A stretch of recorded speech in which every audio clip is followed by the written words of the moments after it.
आज हम महादेवी वर्मा की दो कविताओं पर बातचीत करेंगे।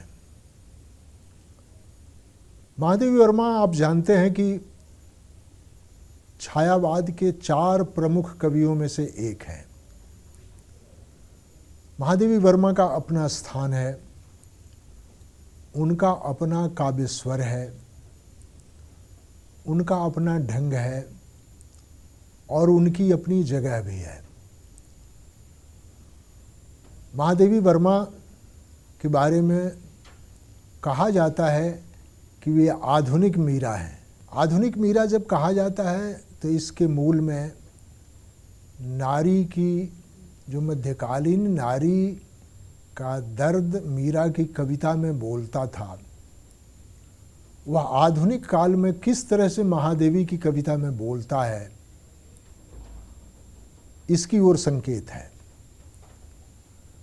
आज की बातचीत में हम महादेवी वर्मा की 2 प्रसिद्ध कविताएं, उनके 2 प्रसिद्ध गीत, मैं नीर भरी दुख की बदली तथा जो तुम आ जाते एक बार, इसका पाठ करेंगे, इसका विश्लेषण करेंगे, इस पर बातचीत करेंगे और इसके जरिए महादेवी वर्मा का भी जो काव्य संसार है, जो उनकी भाव संपदा है, उसको समझने की कोशिश करेंगे। सबसे पहले मैं नीर भरी दुख की बदली का पाठ आपके सामने करूंगा, फिर उस पर बातचीत करेंगे। महादेवी वर्मा की यह कविता अत्यंत लोकप्रिय रही है। एक तरह से इस कविता के साथ ही महादेवी वर्मा का पूरा व्यक्तित्व उभरने लगता है। कविता यूं है, मैं नीर भरी दुख की बदली, स्पंदन में चिर निस्पंद बसा, क्रंदन में आहत विश्व हंसा, नयनों में दीपक से जलते, पलकों में निर्झरणी मचली, मैं नीर भरी दुख की बदली। मेरा पग पग संगीत भरा, श्वासों से स्वप्न पराग झरा, नभ के नवरंग बुनते दुकूल, छाया में मलय बयार पली, मैं नीर भरी दुख की बदली। मैं क्षितिज भ्रिकुटि पर घिर धूमिल, चिंता का भार बनी अविरल, रजकण पर जलकण हो बरसी, नवजीवन अंकुर बन निकली। पथ को न मलिन करता आना, पद चिन्ह न दे जाता जाना, सुधि मेरे आगम की जग में, सुख की सिहरन हो अंत खिली। विस्तृत नभ का कोई कोना, मेरा न कभी अपना होना, परिचय इतना इतिहास यही, उमड़ी कल थी मिट आज चली, मैं नीर भरी दुख की बदली। इसमें महादेवी वर्मा ने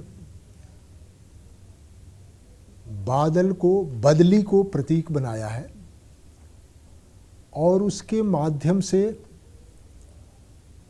अपनी या स्त्री की पीड़ा का, स्त्री के भीतर की भावना का इजहार किया है।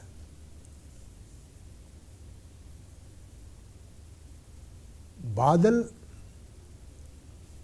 नहीं, बदली, बादल का छोटा रूप। नीर से भरी हुई वो बदली है, सिर्फ हवा में उड़ती हुई वाष्प वाली बदली नहीं, लेकिन वो दुख की, नीर की जगह दुख की बदली है। मतलब यह है कि स्त्री का जीवन वैसा ही है जैसे दुख की बदली हो सकती है। इसकी आध्यात्मिक व्याख्या भी की जाती है। जीवात्मा के रूप में,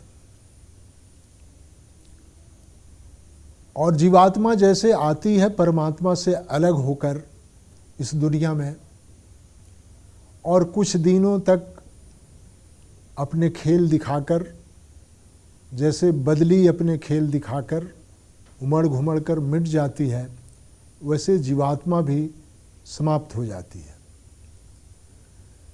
जो लोग महादेवी वर्मा पर अध्यात्म का आवरण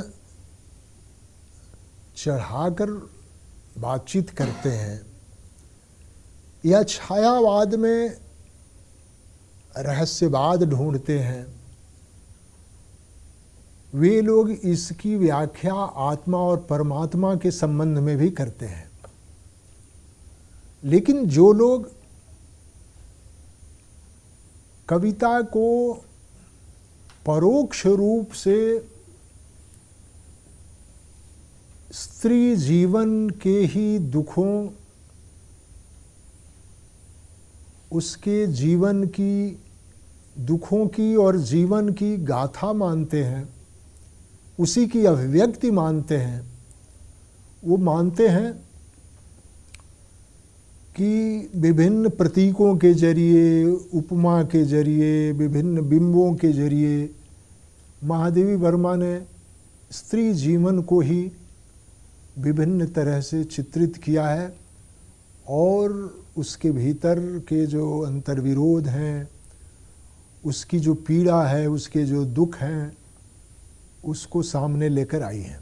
कहा जाता है कि महादेवी वर्मा बौद्ध धर्म से प्रभावित थी। ये भी चर्चा मिलती है कि वो प्रारंभ में बौद्ध धर्म में दीक्षा लेने भी गई थी, लेकिन किन्हीं कारणों से दीक्षित नहीं हुई। लेकिन बौद्ध धर्म में जो दुखवाद है कि दुनिया के केंद्र में दुख है, इस दुखवाद का प्रभाव महादेवी वर्मा पर भी आलोचकों ने देखा है। अगर इस दुखवाद को न भी देखा जाए, तब भी ये मानना चाहिए कि महादेवी वर्मा का जो जीवन काल है वह स्वतंत्रता आंदोलन के झंझावातों का जीवन काल है। जब देश की स्वतंत्रता की लड़ाई लड़ने वाले लोग दीवाने की तरह देश में घूम रहे थे, जब स्वतंत्रता आंदोलन की चेतना ने पूरे देश में नवजागरण का वातावरण बनाया था, बंगाल नवजागरण, महाराष्ट्र नवजागरण के साथ हिंदी प्रदेशों में भी नई चेतना आई थी। स्वतंत्रता आंदोलन का असर भी हिंदी कविता पर और हिंदी साहित्यकारों पर था। स्त्री मुक्ति स्वतंत्रता आंदोलन के एजेंडे पर था। हिंदी नवजागरण की चर्चा रामविलास शर्मा करते हैं। उस हिंदी नवजागरण के केंद्र में भी स्त्री मुक्ति की चेतना थी। स्वाभाविक है कि इसका असर महादेवी वर्मा की चेतना पर भी पड़ा होगा और महादेवी वर्मा की कविताओं पर भी वो चीज़ें आई होंगी। प्रारंभ में महादेवी वर्मा की कविताओं की व्याख्या ज़्यादातर रहस्यवाद के प्रभाव को ढूंढने में होती रही। उन्हें ज़्यादातर दुखवाद के आवरण तले ही देखा गया, लेकिन बाद में चलकर उनकी कविताओं की व्याख्या नारी मुक्ति की जो चेतना है उस अर्थ में भी देखा गया, और जो आत्मा परमात्मा की व्याख्या चल रही थी, विरह का गान और उसका आधिक्य जो महादेवी वर्मा की कविता में बताया जा रहा था, उसके भौतिक और सांसारिक कारणों की ओर आलोचकों ने ध्यान दिया और महादेवी वर्मा की कविता का नया पाठ हमारे सामने आया। नया पाठ कि यह एक स्त्री की आत्माभिव्यक्ति है कि आखिर उसका जीवन क्या है। वो नीर भरी एक दुख की बदली है, इसके सिवा वो कुछ नहीं है।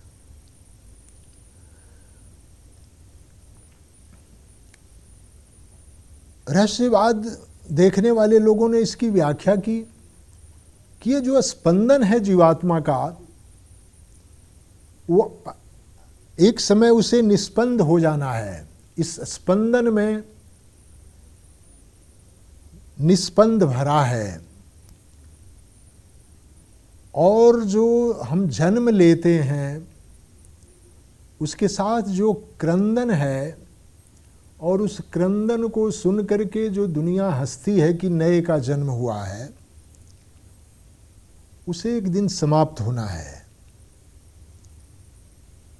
आंखों में भले दीपक जलते हों, दीपक की चमक हो, लेकिन पलकों में तो दुख रूपी निर्झरणी है।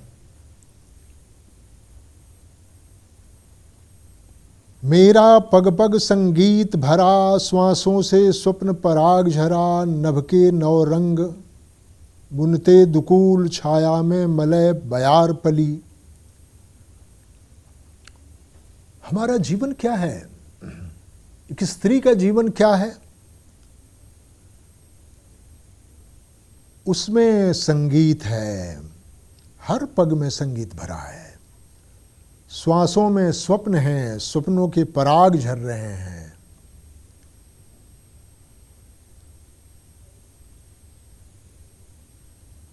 और मैं तरह तरह की चिंताओं से घिरी हुई मैं जो औरत हूँ, मैं जो बदली हूँ, और जो आकाश का ये जो विस्तृत कोना है, और उस कोने में ये पूरा आकाश मेरा नहीं है, उसका कोई एक कोना है, विस्तृत नभ का कोई कोना, मेरा न कभी अपना होना। कोई एक कोना मेरा है, ये संपूर्ण आकाश मेरा नहीं है। और इतना ही हमारा परिचय है कि कल उमड़ी और आज मिट चली।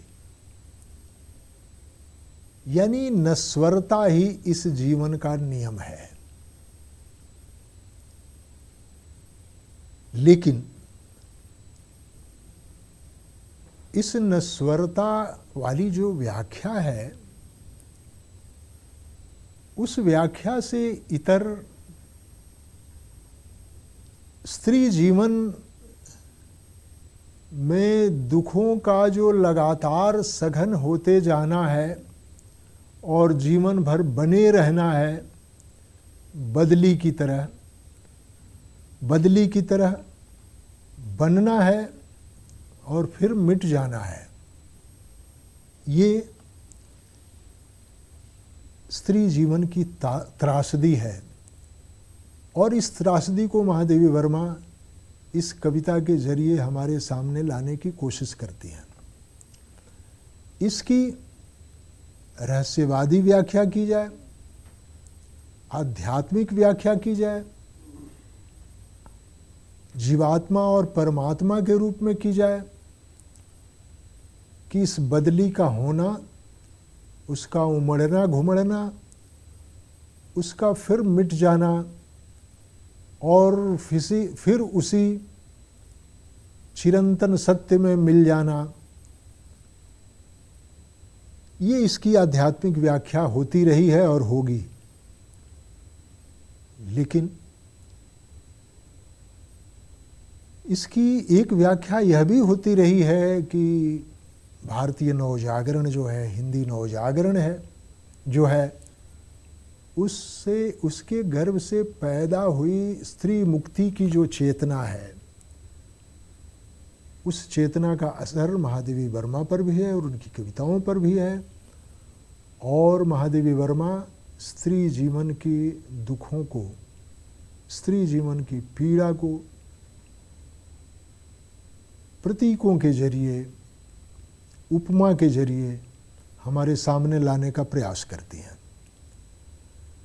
महादेवी वर्मा को बहुत सारे आलोचकों ने रहस्यवाद के खाते में डाल दिया है। उनकी कविता को सिर्फ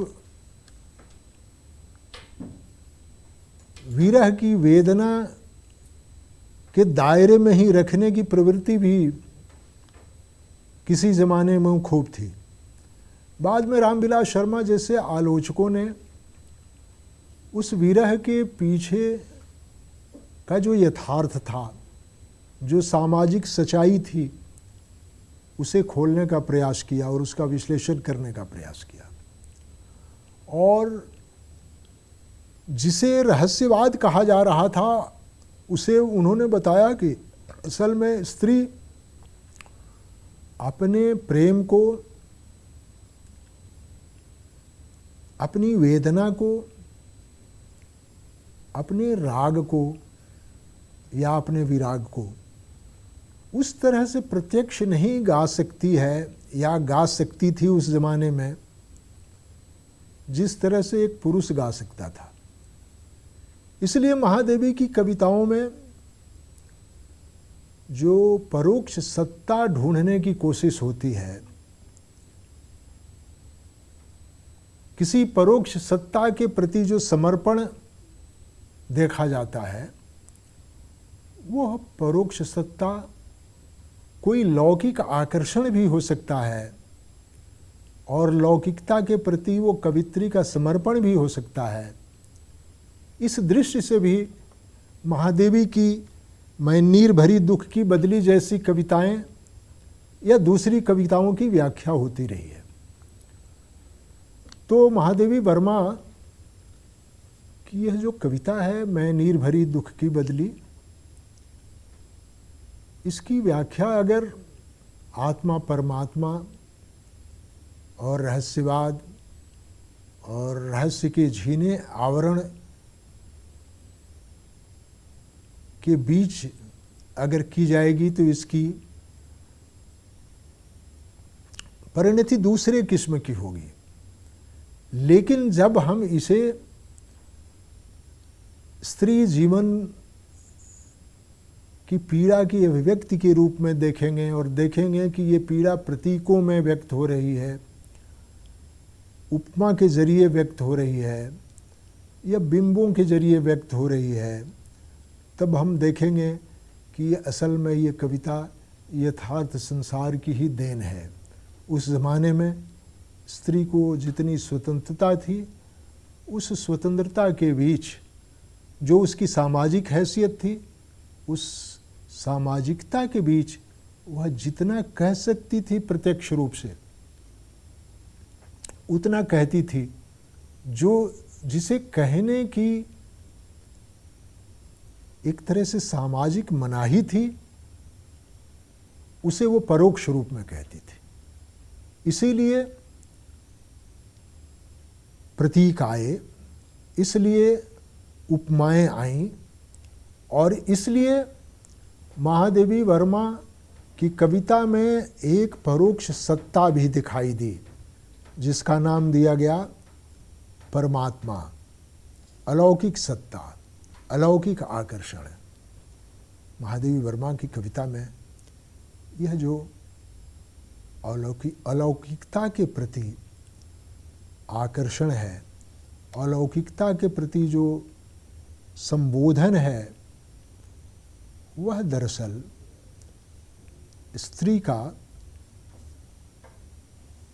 अपनी अभिव्यक्ति का नया मार्ग बनाना है। महादेवी वर्मा की जो दूसरी कविता है,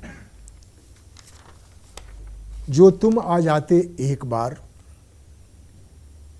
यह कविता भी मुहावरे की तरह हिंदी भाषी लोगों की जुबान पर है।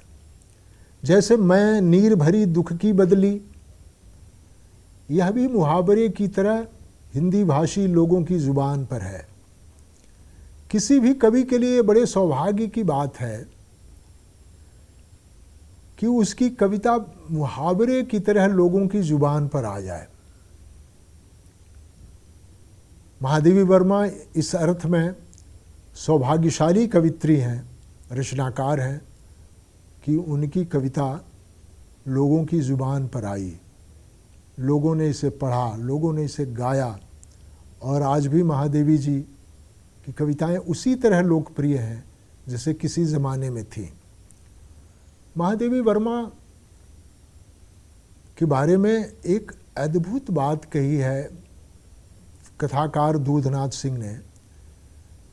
महादेवी वर्मा पर उन्होंने महादेवी नाम से एक प्रसिद्ध किताब लिखी है। उन्होंने लिखा है कि महादेवी भारत की और हिंदी की वो पहली आधुनिक स्त्री हैं जिसके सिर पर आंचल है। आधुनिकता के साथ सिर पर आंचल, ये तनाव है महादेवी वर्मा के व्यक्तित्व में और महादेवी वर्मा के काव्य व्यक्तित्व में और उनकी कविता में भी। आधुनिकता के साथ परंपरा,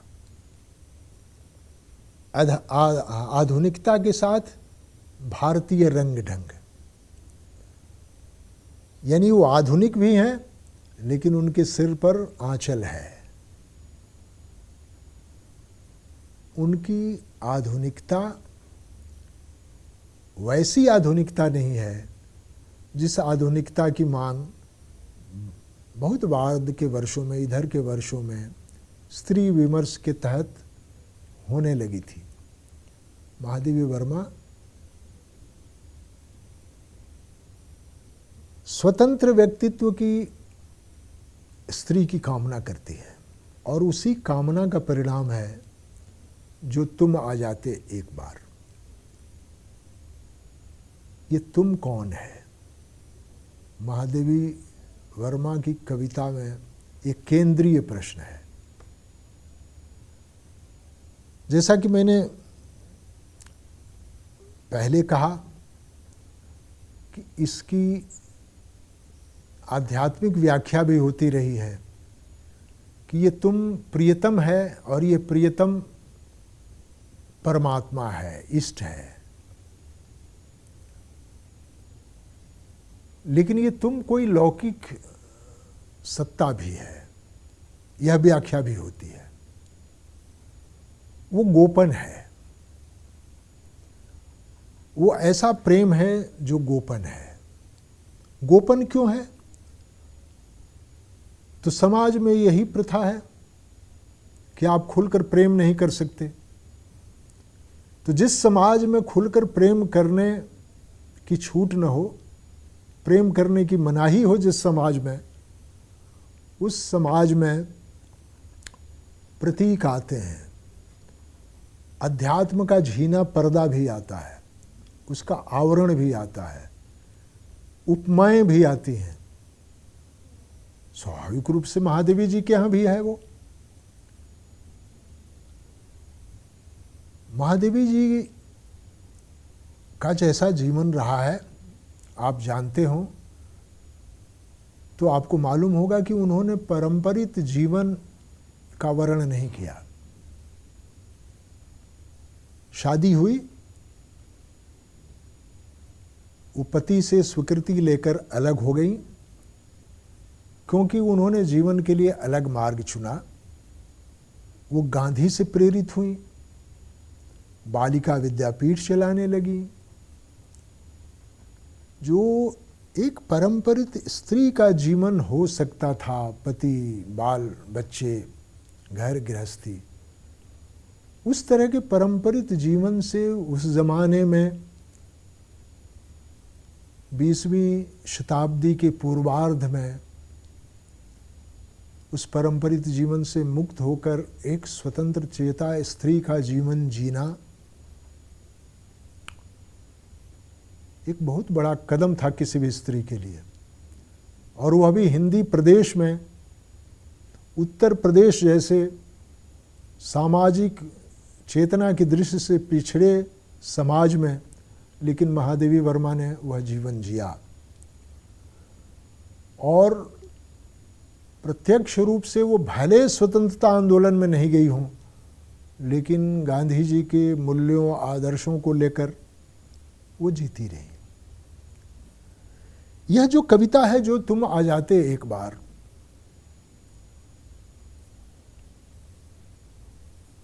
वो जो एकाकी जीवन उनका था, जो अपरंपरित जीवन था, उस जीवन में अनुराग की कमी होगी, या उस जीवन में अनुराग की तलाश होगी। वह तलाश किसी मूर्त तक जाकर भी समाप्त हो सकती थी और अमूर्त तक जाकर असमाप्त रह सकती थी। ऐसे ही किसी लौकिक मूर्त या अमूर्त व्यक्ति को, पुरुष को, प्रेमी को, ईश्वर को संबोधित ये कविता है। इसमें चिरंतन प्रतीक्षा करती हुई स्त्री खड़ी है। जो तुम आ जाते एक बार, कितनी करुणा, कितने संदेश पथ में बिछ जाते बन पराग, गाता प्राणों का तार तार अनुराग भरा उन्माद राग, आंसू लेते वे पद पखार, जो तुम आ जाते एक बार। स्त्री की इन पंक्तियों से पता चलता है कि जैसे चिरंतन प्रतीक्षा में हो। वो लौटा नहीं है प्रियतम, उसके लौटने की प्रतीक्षा है। एक बार तो आ जाता, उसके आने से क्या क्या होता, जीवन में क्या परिवर्तन होता।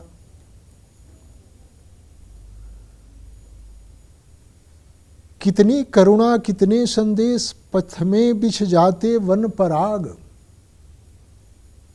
ये सारी जो करुणा है, संदेश हैं, सब पराग बन जाते। तुम्हारे आने का जो पथ है उसमें पराग बन जाते और तुम्हारी यात्रा को सुकोमल पथ में बदल देते हैं। तुम्हारे पथ को वो सुगम बनाते, सुगंधित बनाते।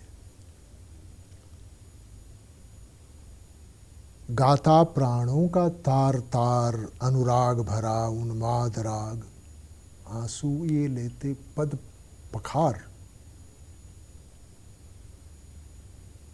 प्रियतम अगर आता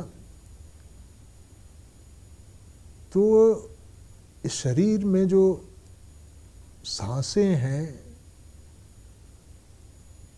और उन सांसों के जो तार हैं वे गाने लगते, बज उठते, जैसे सितार का तार बजता है। और हंस उठते पल में आर्द नयन, धुल जाता ओठों से विषाद, छा जाता जीवन में वसंत, लूट जाता चिर संचित विराग, आंखें देती सर्वस्व वार। तुम आ जाते तो जीवन में ये परिवर्तन होता जो कहती है कवित्री, और मैं सब कुछ वार देती, समर्पित कर देती। इस कविता में जो भारतीय स्त्री का समर्पण भाव है, प्रतीक्षा भाव है, वो प्रियतम ज्ञात हो या अज्ञात, ये प्रतीक्षा की बेचैनी से भर कर लिखी हुई कविता है। इसमें प्रतीक्षा की अकुलाहट है, चिरंतन प्रतीक्षा करती हुई एक स्त्री की पीड़ा है। कोई ज़रूरी नहीं है कि उसे हम महादेवी वर्मा के अपने जीवन पर ही घटित करें। आप चाहें तो इसकी आध्यात्मिक व्याख्या कीजिए, आत्मा को दिखाइए प्रतीक्षा करते हुए, और प्रियतम की जगह, तुम की जगह परमात्मा को रख दीजिए ताकि दोनों का मिलन हो जाए। यह व्याख्या भी चलती रही है, लेकिन एक दूसरी व्याख्या भी चलती रही है। वो लौकिक व्याख्या है कि वो ज्ञात या अज्ञात जो प्रियतम है, उसकी जो तलाश है, उसकी जो प्रतीक्षा है भारतीय स्त्री के जीवन में, वो प्रतीक्षा कब पूरी होगी। वो जब आएगा तो उसके जीवन में ये परिवर्तन होंगे, उसके सांसों के तार गाने लगेंगे और वो स्त्री अपना सब कुछ हार देगी।